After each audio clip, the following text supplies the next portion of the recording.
പിതാവിൻ്റെയും പുത്രൻ്റെയും പരിശുദ്ധാത്മാവിൻ്റെ നാമത്തിൽ തനിക്ക് സ്തുതി. ഞായർ പള്ളിക്കൂടത്തിലെ എൻ്റെ കുഞ്ഞു കൂട്ടുകാർക്ക് ക്രിസ്തുയേശുവിൽ സ്നേഹവന്ദനം. പ്രിയപ്പെട്ട കുഞ്ഞുങ്ങളെ, നമ്മുടെ കർത്താവായ യേശു ക്രിസ്തുവിൻ്റെ ക്രൂശാരോഹണ പെരുന്നാളും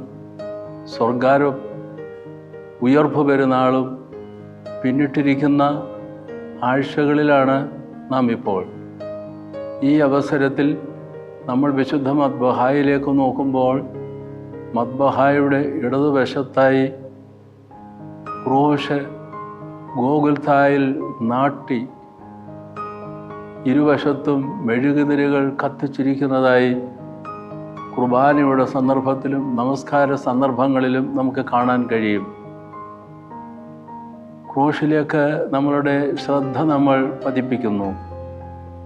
നമ്മുടെ കർത്താവായ യേശു ക്രിസ്തു നമ്മോടുള്ള സ്നേഹത്തെ പ്രതി ക്രൂശിന്മേൽ സ്വയം യാഗമായി ഹോമിച്ചു. ആ സ്നേഹം പിതാവാം ദൈവം സ്വീകരിച്ചുകൊണ്ട് മരണത്തെ ജയിച്ച് യേശു ക്രിസ്തുവിനെ ഉയർത്തെഴുന്നേൽപ്പിച്ചു.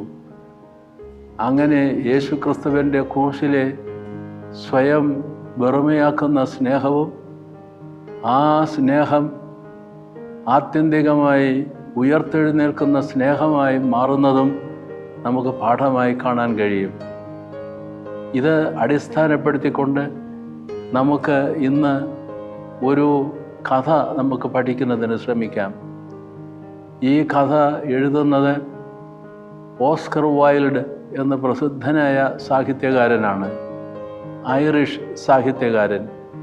അദ്ദേഹത്തിൻ്റെ കൃതികൾ കുട്ടികൾക്ക് വളരെ പ്രിയപ്പെട്ടതാണ്. അദ്ദേഹം എഴുതിയിരിക്കുന്ന ഒരു കഥയുടെ തലക്കെട്ട് നമുക്ക് കൊടുക്കുവാൻ സാധിക്കുന്നത് സ്നേഹത്തിൻ്റെ മുറിവുകൾ എന്നാണ്. ഒരു രാക്ഷസൻ്റെ മാനസാന്തരം അതോടൊപ്പം നമുക്ക് ചിന്തിക്കാനും സാധിക്കും. ഒരിക്കൽ ഒരു രാക്ഷസൻ ഒരിടത്ത് ജീവിച്ചിരുന്നു. രാക്ഷസൻ എന്ന് പറഞ്ഞാൽ അതിൻ്റെ അർത്ഥം ഒരു മോൺസ്റ്റർ എന്ന് പറഞ്ഞാൽ അതിൻ്റെ അർത്ഥം സ്വാർത്ഥൻ, മറ്റുള്ളവർക്ക് സ്നേഹം പങ്കിടാത്തവൻ, സ്വയം സ്നേഹിക്കുന്നവൻ, മറ്റുള്ളവരെ പരിഗണിക്കാത്തവൻ എന്നൊക്കെ നമുക്ക് പറയാൻ കഴിയും. അയാളുടെ വീടിന് സമീപം വളരെ പ്രവിശാലമായ ഒരു പൂന്തോട്ടമുണ്ടായിരുന്നു.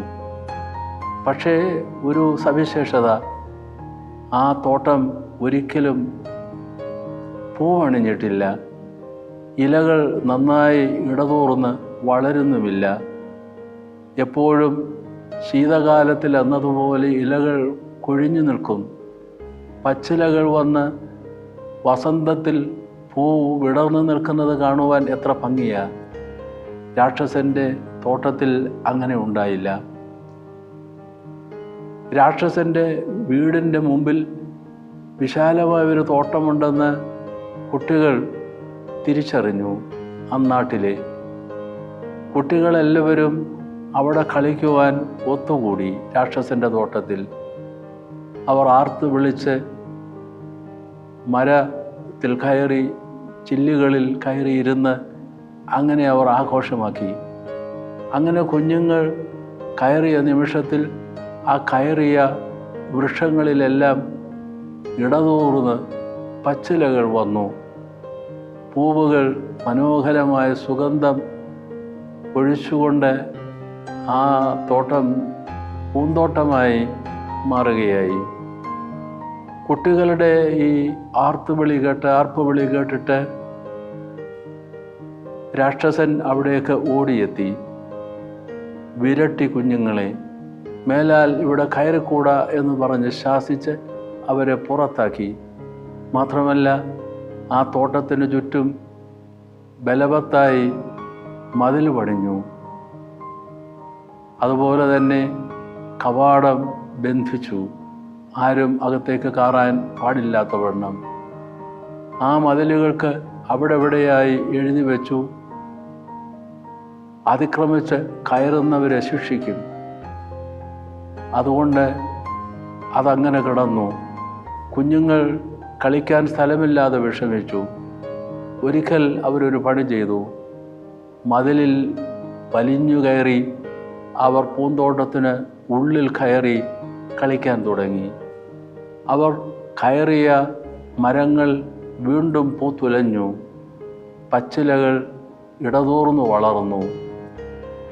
എന്നാൽ അവിടെ ഒരു മരത്തിൻ്റെ ചുവട്ടിൽ ഒരു കുട്ടി നിൽക്കുന്നു. ആ കുട്ടി മുകളിലേക്ക് കയറുവാൻ അവന് നിർവാഹമില്ല. അവന് അതിനനുസരണമായി വളർച്ചയില്ല. ഇങ്ങനെ ഒരവസരത്തിൽ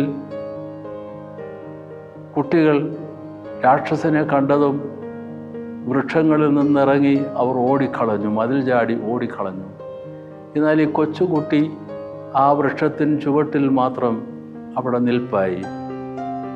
അപ്പോൾ ഈ രാക്ഷസൻ അടുത്തു വന്ന് ആ കുട്ടിയെ ആ വൃക്ഷത്തിൻ്റെ ഒരു ചില്ലിയിലേക്ക് കയറ്റി ഇരുത്തി.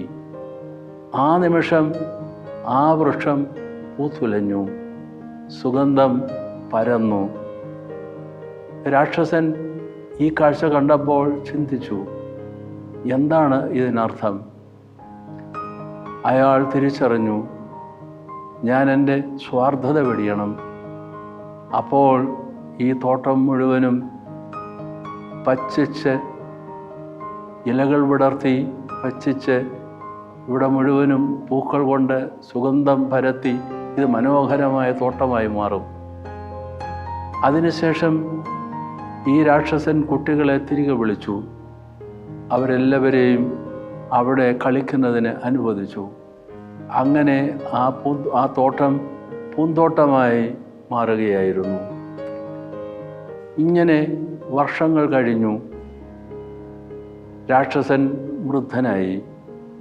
ഒരു ദിവസം രാക്ഷസൻ വീണ്ടും ഈ കുട്ടികളെ വീണ്ടും തിരിച്ച് നോക്കാൻ തുടങ്ങി. അപ്പോൾ അയാൾ ആദ്യം കണ്ട താൻ എടുത്ത് ചില്ലിയിൽ വെച്ചപ്പോൾ വൃക്ഷം പൂത്തുലഞ്ഞു. ആ കുഞ്ഞിനെ കാണാനില്ല. ആ കുഞ്ഞിനെ മാത്രം കാണുന്നില്ല, മറ്റു കുട്ടികളെല്ലാം ഉണ്ട്. അങ്ങനെയിരിക്കെ ഒരു ദിവസം കുട്ടികൾ വരുന്നതിന് മുമ്പേ തന്നെ പുലർച്ചെ എഴുന്നേറ്റ് നോക്കുമ്പോൾ അവിടെ ഒരു വൃക്ഷത്തിൻ്റെ ചുവട്ടിൽ ആ പഴയ കുട്ടി നിൽക്കുന്നു. അവൻ്റെ അടുക്കിലേക്ക് ഈ രാക്ഷസൻ ചെന്നു. അപ്പോൾ സൂക്ഷ്മമായി നോക്കുമ്പോൾ ആ കുട്ടിയുടെ കരങ്ങളിൽ ആണിപ്പഴുതുകളുണ്ട്, പാദങ്ങളിലും ആണിപ്പഴുതുകളുണ്ട്. രാക്ഷസൻ ചോദിച്ചു, ഇതാരാണ് ഈ അകൃത്യം നിന്നോട് ചെയ്തത്? ഞാൻ പകരം ചോദിക്കും. ഉടനെ ആ കുട്ടി പറഞ്ഞു, അല്ല, അങ്ങനെ പാടില്ല, ഇത് സ്നേഹത്തിൻ്റെ മുറിവുകളാണ്. അങ്ങനെ പറഞ്ഞതും ആ കുട്ടി അപ്രത്യക്ഷമായി. കുറച്ച് കഴിഞ്ഞതിന് ശേഷം സാധാരണ വരുന്ന സമയത്ത് കുഞ്ഞുങ്ങളെല്ലാം പൂന്തോട്ടത്തിൽ കയറി ഉല്ലസിച്ചു തുടങ്ങിയപ്പോൾ കണ്ടതെന്തെന്നോ, ഒരു മരച്ചുവട്ടിൽ ആ കുഞ്ഞ് പ്രത്യക്ഷപ്പെട്ട മരച്ചുവട്ടിൽ ആ കുഞ്ഞ് അപ്രത്യക്ഷമായി. ആ മരച്ചുവട്ടിൽ രാക്ഷസൻ മരിച്ചു കിടക്കുന്നു. അയാളുടെ മൃതശരീരത്തിൽ മുഴുവനും വെള്ളപ്പൂക്കൾ നിറഞ്ഞിരുന്നു. ഞങ്ങളെ ഇതൊരു വലിയ പാഠമാണ്. രാക്ഷസൻ മാനസാന്തരപ്പെട്ട വലിയ പാഠം.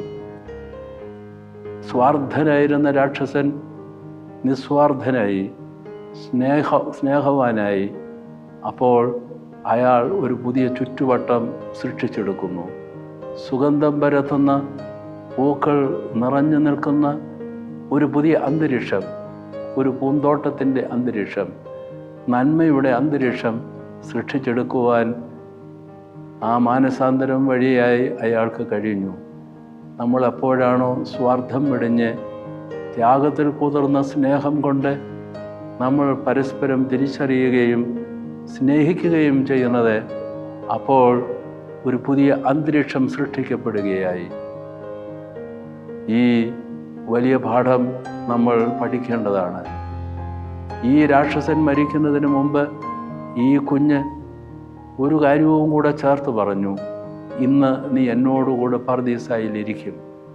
ആ വാക്ക് കേട്ട് അധികം നിമിഷങ്ങൾ കഴിയുന്നതിന് മുമ്പെയാണ് ഈ രാക്ഷസൻ മരണം വരിക്കുന്നതും ഈ കുഞ്ഞ് അവിടെ നിന്നും അപ്രത്യക്ഷനാകുന്നതും.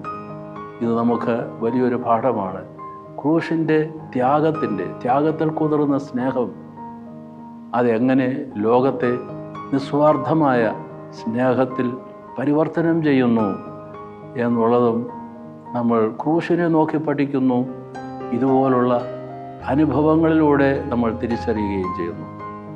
ഓസ്കർ വൈൽഡ് ഒരു ഐറിഷ് സാഹിത്യകാരനായിരുന്നു, ഞാൻ സൂചിപ്പിച്ചല്ലോ. 1854 ജനിച്ച് 1900 അന്തരിച്ചു. 46 വയസ്സ് മാത്രം പ്രായമുള്ളപ്പോഴാണ് അദ്ദേഹം മരിക്കുന്നത്, നിര്യാതനാകുന്നത്. ഈ കാലഘട്ടത്തിൽ വളരെ പ്രസിദ്ധമായ ധാരാളം കൃതികൾ അദ്ദേഹം രചിച്ചു. അതിലൊരു ചെറുകഥയാണ് നമ്മളിന്ന് അടിസ്ഥാന പാഠമായി സ്വീകരിച്ചത്. ദൈവത്തിൻ്റെ കൃപ നാം എല്ലാവരിലും എപ്പോഴും ഉണ്ടായിരിക്കുമാറാകട്ടെ.